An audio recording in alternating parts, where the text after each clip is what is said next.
I'm Mo Rocca, and I'm excited to announce Season 4 of my podcast, Mobituaries. I've got a whole new bunch of stories to share with you about the most fascinating people and things who are no longer with us. From famous figures who died on the very same day, to the things I wish would die, like buffets. All that and much more. Listen to Mobituaries with Mo Rocca wherever you get your podcasts. Hello and welcome to Conflicted. As always, I'm your host, Zach Cornwell. Today, we're going to be doing something a little different. This will not be a full episode, as you've probably noticed from the much shorter timestamp. No, this is actually going to be a bonus episode to accompany our 10th full episode, Kingbreakers. This is part of a larger bonus series I'd like to start doing moving forward whenever time allows or inspiration strikes. And the idea came from the fact that when I'm writing scripts for the full episodes, there's usually tons and tons of really great stuff I have to leave on the cutting room floor in the service of brevity and narrative cohesion. Things that were super interesting or entertaining, but were also kind of extraneous to the story or felt like self-indulgent tangents. Well, this new bonus series, which I'm calling Epilogues, is all about the tangents. Today's episode is a continuation of our episode about the Praetorian Guard and their messed up relationship with the emperors of Rome. In Kingbreakers, we talked about Augustus and how he founded the Praetorians as an institution. We talked about Tiberius and how he almost had the throne stolen from him by his scheming Praetorian prefect Sejanus. And then we talked about the insanity of Caligula's reign and the conspiracy that finally succeeded in bringing him down. We also gave a passing nod to the black sheep Claudius and how the Senate and the Praetorians elevated him to the throne after his nephew Caligula's assassination. And that seemed like a pretty good place to end things, especially through the lens of the Praetorian Guard. But then it started to bug me. We charted the course of Rome's first 4 emperors, but we didn't get to talk about the 5th, Nero. Now, Nero is arguably one of Rome's most famous and controversial rulers. He's the one behind the fiddling while Rome burned anecdote, if you're not familiar. And for our purposes, he had a very interesting, very musical relationship with the Praetorian Guard. So in our inaugural bonus episode, we're going to spend a little time with Rome's favorite wannabe rock star, the Emperor Nero, as well as his bodyguards turned roadies, the deadly Praetorians. Needless to say, if you haven't listened to episode 10, Kingbreakers, I would recommend you do that before diving into this one. There won't be a whole lot of hand-holding or recapping in this. These are meant to be pretty lean and mean. So with that being said, welcome to our first conflicted epilogue, Roadies for Nero.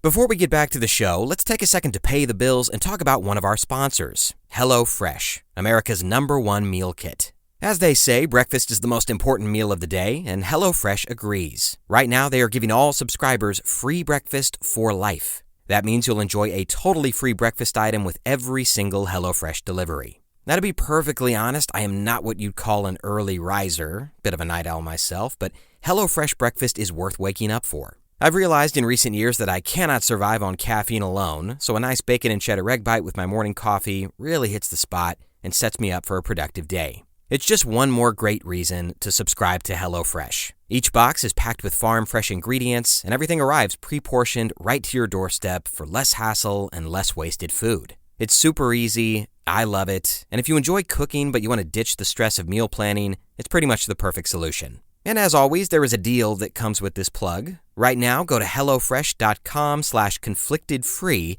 and use code CONFLICTEDFREE for free breakfast for life. That's one breakfast item per box while your subscription is active. Once again, that's free breakfast for life at hellofresh.com/conflictedfree with code CONFLICTEDFREE.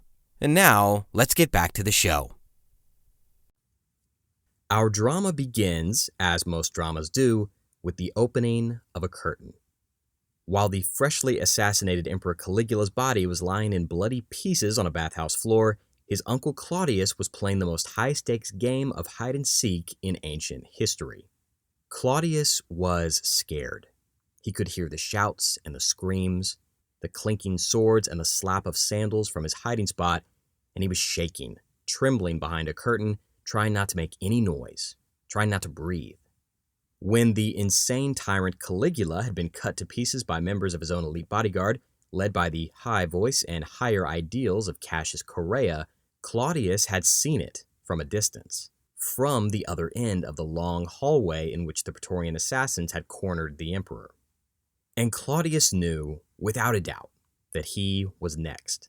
He was related by blood to the dead emperor. The Praetorians would soon kill Caligula's wife and his infant daughter, and if they'd kill a baby to extinguish that bloodline, they would have no problem killing the crippled, middle-aged black sheep of the Imperial clan. Claudius was understandably terrified, and he was panicking, so he hides behind a curtain. But he forgot one important detail when choosing the hiding spot.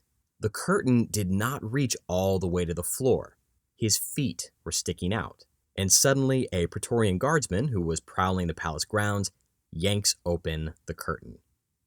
Claudius knows he's about to die. This is it. But according to legend, instead of killing him, the Praetorian extends his hand and says, quote, "My lord, let go of thoughts of saving yourself. Come with me and accept the throne of your ancestors." End quote.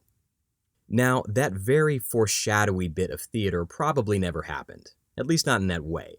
But whatever the case, Claudius was going to take the throne of his ancestors and become the fourth emperor of Rome after Caligula. It all happens really fast. The Praetorian Guard takes Claudius back to their fortress, Caligula's assassins are ostracized and executed, and within 48 hours, Claudius is hailed as emperor. Now, our story, obviously, is not about Claudius. And I apologize if any Claudius fans feel I've given him the short shrift, but he is an important piece of connective tissue to Nero. So I wanted to give him his brief moment in the metaphorical sun. But how do we go from Claudius, the fourth emperor, to Nero, the fifth emperor? Well, Nero rises to power chiefly through the efforts of his mother, a woman named Agrippina. And Agrippina would prove to be one of the most incredible stage moms in the ancient world. So, who is she? Well, Agrippina was Caligula's youngest sister. Yes, one of those sisters.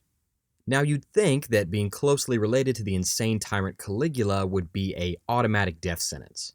But like Claudius, Agrippina managed to escape the long knives of the Praetorian Guard. Caligula's wife and baby daughter would be the only members of his family who shared his fate. And Agrippina was safer than ever, now that her uncle Claudius was the new emperor. With her safety ensured, Agrippina could focus on raising her 11-year-old son, a boy named Nero. Nero was a precocious little tyke who had a ceaseless fascination with entertainment and the arts. He loved chariot racing, wrestling, and dancing, but most of all, he loved music. He was a good singer, even the hostile sources acknowledge his talent, and he dedicated hours and hours into learning how to play a type of stringed instrument called the lyre. It's hard not to imagine teenage Nero plucking away at this thing in his bedroom, trying to learn the ancient equivalent of Stairway to Heaven. And all those hours fantasizing about driving chariots around the Circus Maximus or playing to crowds in a Roman theater must have been a welcome distraction from the scheming adults and petty politicking in the Roman imperial court. The teenage Nero was developing into a talented musician and a self-described artist, but his mother, Agrippina, had different plans. She was grooming him not for the stage, but for the throne. Claudius, the crippled but surprisingly capable emperor, took Agrippina as his wife. And yes, for those doing the math at home, she did in fact marry her uncle. Now, this was just as scandalous in the Roman world as it would be in ours. The Roman public thought this was gross, and Claudius even had to convince the Senate to pass a special law allowing it. The average Roman citizen might have been skeeved out, but Agrippina was perfectly fine with her new marital situation and all the responsibilities it entailed. because it meant that her son Nero was all but assured to be the heir to the throne, and Claudius officially adopted the kid when he was just 12 years old. There is no doubt that Agrippina was an amazing woman. She was clever and charming and just as ambitious as any man in Rome. But she reminds me a lot of stage parents you might see in the entertainment industry. You know the type, the people who selfishly push their kids into something they don't really want for their own profit and power. To Agrippina, Nero was more than a son, he was a meal ticket. So a few years go by, and when Nero is 17 years old, his adopted uncle dad, Claudius, dies mysteriously. Like I mentioned in Kingbreakers, anytime something like this happens, people immediately suspect foul play. And all fingers pointed to Agrippina. But she'd planned for this eventuality. She'd spent years wheeling and dealing, making friends and greasing palms within the Praetorian Guard. So when Claudius drops dead, under mysterious circumstances, the Praetorians immediately throw their support behind Nero, and he becomes the 5th emperor of Rome. In that moment, the curtain had closed on Claudius and opened on a young, flamboyant 17-year-old who desperately craved the spotlight. Agrippina had succeeded in elevating her son to the throne, and now she aimed to be the power behind it. If we were making lazy pop culture comparisons, which I totally am, Agrippina bears more than a passing resemblance to Cersei Lannister from Game of Thrones. Think about it. You've got incest. Check. Overbearing mother. Check. Aspiring authoritarian who outplays all the men around her. Check. Agrippina had designs to be the supreme power in Rome, a true empress. But that could never happen. Like, ever. Rome's political ecosystem was mind-bogglingly sexist. Elected or symbolic office was an impossibility. But the women of Rome exerted influence in other ways. If they could control and manipulate the men around them, they could achieve some semblance of self-determination. Agrippina's sway over the court was so absolute that she even got her own personal contingent of the Praetorian Guard who protected her day and night, which was unique for her position. She was an empress in all but name. But all of this power was dependent on her ability to maintain unrivaled influence over her son, the emperor. She needed to keep him like a bird in a gilded cage, and as long as she could control her sweet baby boy, Agrippina was the most powerful woman in the Roman Empire. Well, Nero did not want to be controlled. Ask any teenager if they want to have every facet of their life controlled by their mom. He must have been constantly rolling his eyes at the fact that his watchword, or passcode for his Praetorian Guard, was Optima Mater, which is Latin for number one mom. Nero was an extremely passionate, talented young man, but he was also vain and petty and prone to jealousy. One of the objects of his jealousy was a young woman named Poppaea Sabina. Poppaea was the Instagram influencer of her day, beautiful, glamorous, and famous. Her beauty was so well known that she even had a brand of Roman cosmetics named after her during her lifetime. Well, the vapid, possessive Nero became obsessed with this ancient influencer, Poppaea. Everything about her fascinated him, especially the fact that she was forbidden fruit, because Poppaea was already married. And not only that, she was married to the captain of Nero's Praetorian Guard. And by this time, Nero was married too. His mom had picked out a sensible, suitable bride for him already. But nothing about Nero was sensible or suitable, so he and Poppaea do the responsible thing and start having a hot and heavy affair. Nero's mother, Agrippina, was not happy about this at all. An emperor with an unstable, politically dangerous love life meant an unstable, politically dangerous emperor. Agrippina's relationship with her son took a nosedive, and the two bickered constantly over his behavior. Nero felt stifled by his mother, trapped by her, and he quickly began to resent her with the utmost intensity. Agrippina should have been very worried when Nero stripped her Praetorian escort from her. Without them, her physical safety was in jeopardy all the time, and whether she knew it or not, Her days were numbered. Supposedly, Nero's mistress, Poppaea, convinces him that he would never be free to evolve into the superstar that he truly was until his domineering mother was in the ground. Nero agrees and decides he was not willing to wait for nature to take its course, so he commands the Praetorian Guard to assassinate his mother, Agrippina. But they tell him, no way.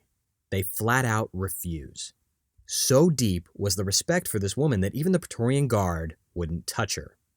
Unfazed, Nero turns to a friend in the Roman navy. Together, they hatch a plan to sabotage a ship that Agrippina would be traveling on. The ship would be rigged to collapse and sink once it was out in open water. And when the day comes, it works like a charm. But no one counted on Agrippina being a very good swimmer, and she actually makes it to shore. Nero initially panics. If Agrippina realized that Nero had tried to have her killed, her revenge would be swift and ruinous. But Nero has a plan B. He sends ordinary soldiers, not Praetorians, to kill her. And they succeed where the elaborate collapsible ship did not. The Senate was outraged by Agrippina's death, but Nero insisted that she'd been planning to have him killed, and that he was therefore justified in ordering her death. Finally unshackled from his powerful, controlling mother, Nero was free to do what he really wanted, to shine bright like the star he truly was. In his book, 10 Caesars, historian Barry Strauss describes Emperor Nero as, quote, a genius in public relations, a communications giant, end quote. He was an entertainer to his very core, and the Roman public loved to be entertained. Over the next several years, Nero throws a series of lavish public games, with all the staples of Roman entertainment: gladiator fights, chariot racing, wrestling, theater, you name it. And these festivals and games became so linked with Nero that they became known as the Neronia. Nero even gave gifts away to the audience, really expensive stuff. As Strauss writes, quote, the audience received gifts, often extravagant gifts, including jewels, horses, slaves, and houses, making Nero at least the equal of any modern television game show host, end quote. But Nero wasn't content to be just a spectator. In a move that horrified the Roman elite and delighted the plebs, Nero actually participated in the games. He raced chariots around the Circus Maximus for crowds of as large as 200,000. For perspective, that's more people than modern Super Bowls can manage to pack in. And it's not like this was just hollow propaganda. Chariot racing was a dangerous, life-threatening sport that required real skill, and unlucky charioteers died all the time on the tracks. Basically, imagine NASCAR with a heavy dose of Mad Max Fury Road. But Nero got off on this. He was most certainly an adrenaline junkie. And as for his protectors, the Praetorian Guard, they just had to sit tight and shrug it off. They could protect Nero from plots and backstabbing rivals, but an overturned chariot or a horse kick to the face would leave them unemployed in a matter of seconds. Like the rest of Rome, all they could do was watch. Despite his daredevil antics, Nero also had a softer side. He performed as an actor, a poet, a singer, and a ballet dancer in giant amphitheaters for screaming crowds. In fact, he was the very first Roman emperor to do this, although Caligula had flirted with the idea during his reign. But it's worth noting, unlike our own Hollywood-obsessed society, actors were not esteemed in Roman times. Entertainers occupied the bottom rung of society, and it was considered a low and vulgar profession. But Nero was ahead of his time, and he knew the best way to amplify the implicit celebrity of being emperor was to pair it with the sleaziness of the spotlight. And as for the Praetorians, they were obliged to play a unique role in all of this showmanship. They carried Nero's lyre and other instruments to the venues like glorified roadies, and they even packed the crowds with people who were paid to cheer especially loud when Nero took the stage. If you did not show an appropriate amount of enthusiasm for the emperor's performances, or maybe mention that this or that note was falling a little flat, well, maybe you'd find yourself reevaluating your own musical taste at a Praetorian black site. It wasn't all bread and circuses under Nero, though. As generous and artistic as he was, he also had a very bad, often murderous temper. Just like Tiberius and Caligula, Nero had men put to death for even the slightest provocation. He poisoned rivals at his own dinner table and acted shocked when they dropped face down in their plates. It was a dramatic performance that rarely resulted in applause. But a big turning point for Nero, at least in his personal life, came a few years into his marriage to Poppaea, the cosmetics queen that his mother Agrippina had despised and Nero had lusted after so intensely.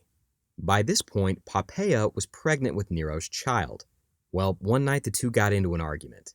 No one knows what it was about or what was said, but Nero gets more revved up than usual, and he kicks his pregnant wife in anger. Whatever he did, it was bad. Her internal injuries were so devastating that she had a miscarriage and died. As Barry Strauss writes, quote, "It was said that she had prayed to die young, before she lost her good looks, and so she got her wish." End quote. Poppaea was the second important woman in his life who Nero had murdered. First his own mother, then his wife. But the most controversial and legacy-defining event of Nero's reign came in the summer of 64 AD. If you were specifically designing a city to suffer the maximum amount of damage in the event of a sudden, out-of-control fire, Rome would have been a perfect specimen. Narrow streets, packed apartment blocks, and very few wide-open spaces to slow down the spread of flames. It was a miracle that it hadn't burned down already. Well, on the night of July 18th, 64 AD, a fire starts in Rome. And it grows and grows and grows, and it sweeps over all but 4 of the city's 14 districts, burning non-stop for 6 days. In less than a week, huge parts of the Eternal City had been reduced to ashes. When a disaster like this happens, lots of angry eyes turn towards the people in charge. This was going to be the greatest public relations challenge of Nero's life. He cuts food prices to alleviate hunger and organizes temporary shelters, but the Roman people were deeply suspicious of Nero and whether he had played any part in starting the fire. Nero's ego was notoriously gargantuan, and there were rumors that he had deliberately started the fire to clear the way for a new city, one that he could name after himself. The bitterness towards Nero was further intensified by rumors that during the fire, instead of organizing relief efforts, he had retreated to his private stage to sing and play the lyre while watching the flames. This is the source of the "fiddling while Rome burns" phrase. But all of this was mostly gossip, and Nero seems to have mustered a reasonable response to the disaster. He wasn't even in Rome when the fire started. He only returned when he heard reports it was getting a little too close to his palace.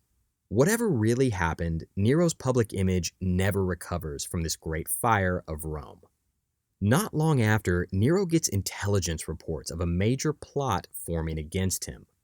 Another partnership between the Senate and a faction within the Praetorian Guard. But Nero was determined not to suffer the same fate as his insane uncle Caligula.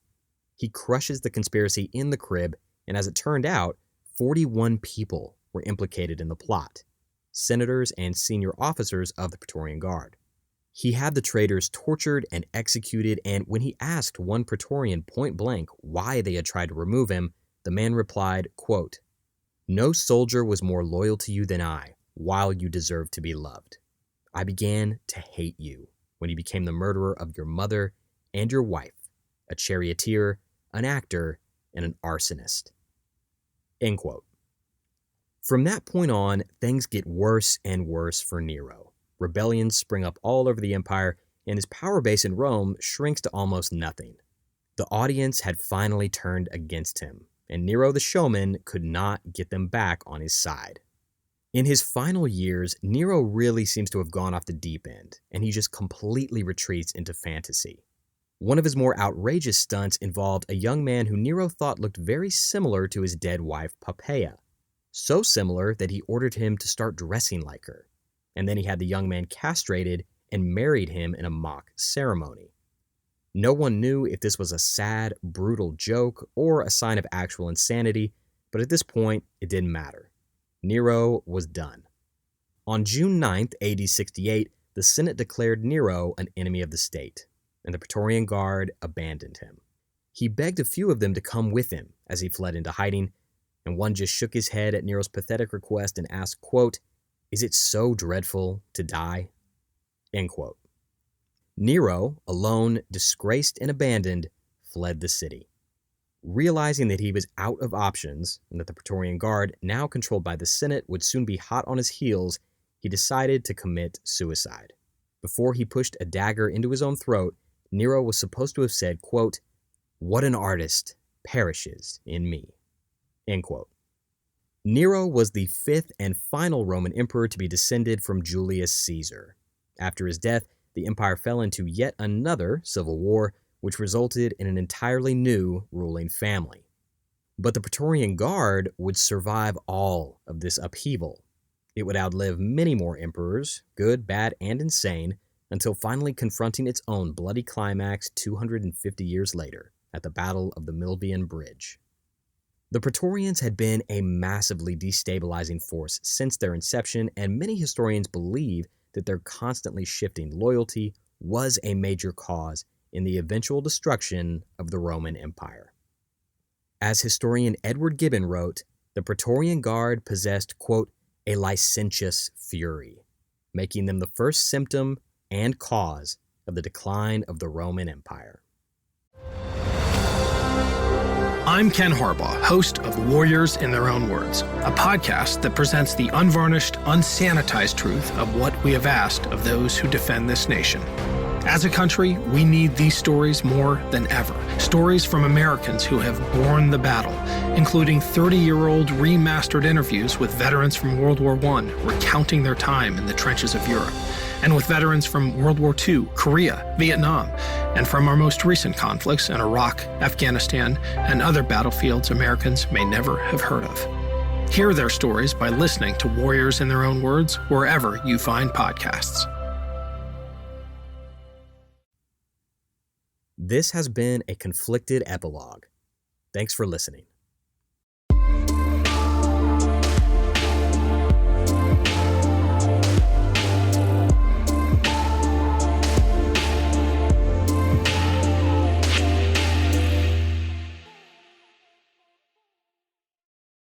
I'm Allison Holland, host of the Kennedy Dynasty podcast. Equipped with a microphone and a long-term fascination of the Kennedy family, I am joined by an incredible cast of experts, friends, and guests to take you on a fun, relaxed, yet informative journey through history and pop culture. From book references to fashion to philanthropy to our modern expectations of the presidency itself, you'll see that there is so much more to Kennedy than just JFK or conspiracy theories. Join me for the Kennedy Dynasty podcast.